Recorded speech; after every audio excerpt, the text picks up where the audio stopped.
Guys, I wanted to touch base with you regarding a question I've been asked several times this week, and what it has to do with is the Fed's dropping the rate and how that impacts mortgages. So let's talk about the Fed funds rate first. The Fed funds rate is a rate that the banks use to lend each other money to make sure that they have enough cash on hand to cover a certain percentage of their deposits. That has nothing to do with interest rates as far as mortgages are concerned.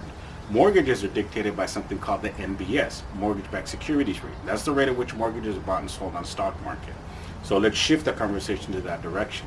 The stock market, generally speaking, when it's doing very, very well, mortgage rates tend to go up.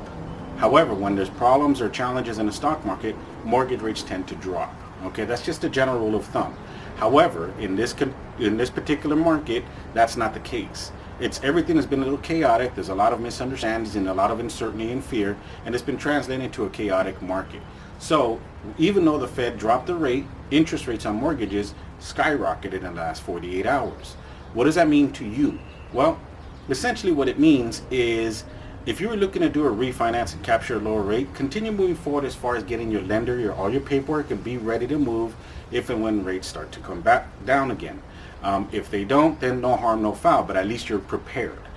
Secondly, though, for those of you that were looking to cash out refinances, that might not be a bad idea to continue moving forward. The reason being for that is we don't know what the market's going to be like or even what the employment situation is going to be looking like. So if you have the ability to capture and withdraw some of that equity right now, by all means continue to do so. And for those of you doing purchases, it's still a good time to buy, and rates are still going to be fine. They are going to fluctuate, and we'll see what they do in the future.